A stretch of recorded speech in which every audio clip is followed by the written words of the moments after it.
আইপো বাবু এলেন না কেন প্রচারে? আপনার প্রার্থী কোথায়? সকল সেলফ ডিক্লেয়ার্ড পুষ্পা সে নির্বাচন থেকে নাম প্রত্যাহার করে নিয়েছে। উপায় নেই। রাজনীতির ময়দান অনেক সময় রূপালী পর্দার থ্রিলার সিনেমাকেও হার মানায়। আর গত কয়েকদিনে পশ্চিমবঙ্গের ফলতা বিধানসভা কেন্দ্রকে ঘিরে যা যা ঘটল তা যেন একদম টান টান উত্তেজনার এক চিত্রনাট্য। আসুন পুরো ঘটনাটি একটি গল্পের মতো করে দেখে নেওয়া যাক। প্রথম দৃশ্য, ঝুঁকেগা নেহি। গল্পের শুরুটা কিন্তু বেশ নাটকীয়। নির্বাচনের প্রচার তুঙ্গে ফলতা কেন্দ্রের তৃণমূল কংগ্রেস প্রার্থী জাহাঙ্গীর খান, যাকে রাজনৈতিক মহলে অভিষেক বন্দ্যোপাধ্যায়ের অত্যন্ত ঘনিষ্ঠ বলে মনে করা হয়, তিনি তখন পুরো দমে প্রচার চালাচ্ছেন। প্রচারের মাঝেই একদিন পুলিশের নির্বাচনী পর্যবেক্ষক অজয় পাল শর্মার সাথে তার তুমুল বাদানুবাদ বেঁধে যায়। সেই উত্তপ্ত পরিস্থিতির একটি ভিডিও সোশ্যাল মিডিয়ায় ভাইরাল হয়, যেখানে জাহাঙ্গীর বাবুকে বেশ চড়া সুরে সিনেমার সংলাপের কায়দায় বলতে শোনা যায়, ঝুঁকেগা নেহি, মাথা নোয়াবো না। ফলতার মাটিতে তখন তার দাপট আকাশ ছোঁয়। যদি নিজেকে সিংহ মনে করে সিনেমার আর্টিস্টে, আমরাও পুষ্পা, ঝুঁকেগা নেই।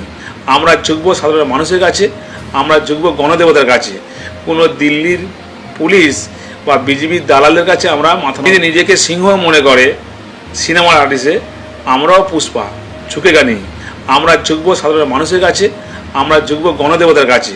কোনো দিল্লির পুলিশ বা বিজেপির দালালের কাছে আমরা মাথা নত। 29 এপ্রিলের সেই ঝড় এরপর আসে গত 29 এপ্রিল, নির্বাচনের শেষ দফা।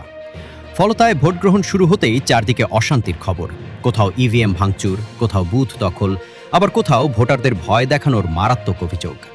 পরিস্থিতি এতটাই হাতের বাইরে চলে যায় যে ভারতের নির্বাচন কমিশন এক নজিরবিহীন সিদ্ধান্ত নেয়। পুরো ফলতা কেন্দ্রে 285টি বুথের ভোট বাতিল করে ঘোষণা করা হয়। 21 মে এখানে আবার নতুন করে পুনর্নির্বাচন হবে।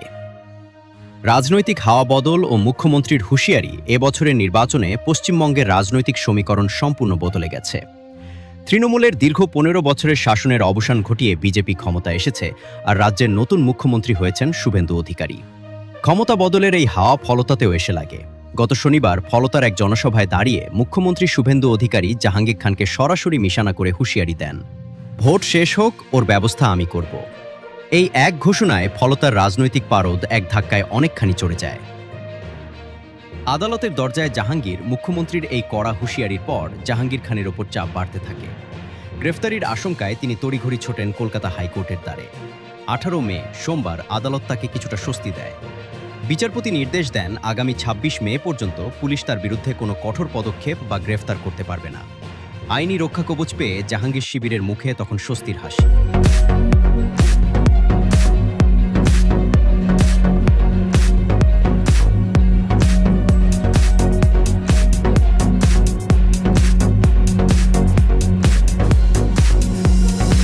চল্লিশ ঘন্টার মাস্টার স্ট্রোক নাকি আত্মসমর্পণ? কিন্তু আসল চমক অপেক্ষা করছিল আজ, অর্থাৎ 19 মে, পুনর্নির্বাচনের প্রচারের শেষ দিনে। যে মানুষটি কিছুদিন আগেও বলেছিলেন ঝুঁকেগা নেহি, ভোটের ঠিক 48 ঘন্টা আগে তিনি এক সম্পূর্ণ অপ্রত্যাশিত চাল চাললেন। আচমকা ঘোষণা করলেন তিনি ফলতার নির্বাচন থেকে নিজের নাম প্রত্যাহার করে নিচ্ছেন, অর্থাৎ লড়াই শুরুর আগেই ময়দান ছেড়ে দিলেন।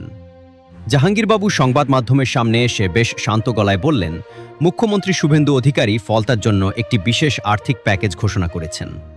আমি চাই ফলতার উন্নয়ন হোক, এখানে শান্তি থাকুক। মুখ্যমন্ত্রীর এই উন্নয়নমূলক প্রতিশ্রুতিকে স্বাগত জানিয়ে এবং সোনার ফলতা গড়ে তোলার স্বপ্ন পূরণের লক্ষ্যেই আমি লড়াই থেকে সরে দাঁড়াচ্ছি। দাসের ঘরের মতো ভাঙান এই নাটকীয় মোড়ের পর তৃণমূল কংগ্রেস অবশ্য দ্রুত ড্যামেজ কন্ট্রোলে নামে। দল সাফ জানিয়ে দেয় এটি সম্পূর্ণ জাহাঙ্গীর খানের ব্যক্তিগত সিদ্ধান্ত, এর সাথে দলের কোনো সম্পর্ক নেই। অন্যদিকে মুখ্যমন্ত্রী শুভেন্দু অধিকারী এই সুযোগ হাতছাড়া করেননি। আইপো বাবু এলেন না কেন প্রচারে? আপনার প্রার্থী কোথায়? সকল সেলফ ডিক্লেয়ার্ড পুষ্পা সে নির্বাচন থেকে নাম প্রত্যাহার করে নিয়েছে। উপায় নেই। পোলিং এজেন্ট পাবে না তিনি জানে। আজই কটাক্ষ করে বলেন, আসলে ভোট কেন্দ্রে বসানোর মতো কোনো পোলিং এজেন্ট বা কর্মী খুঁজে না পেয়েই জাহাঙ্গীর খান নির্বাচন থেকে পালিয়ে গেছেন। যে লড়াই ঘিরে এত উত্তেজনা ছিল, প্রচারের শেষ লগ্নে এসে তা একতরফা হয়ে গেল। সিনেমার মতো এই রাজনৈতিক নাটকের শেষটা জাহাঙ্গীর খানের ইউটার্ন দিয়ে শেষ হলেও ফলতার ভবিষ্যতের গল্পটা এখন কোনো দিকে মোড় নেয় সেটাই দেখার।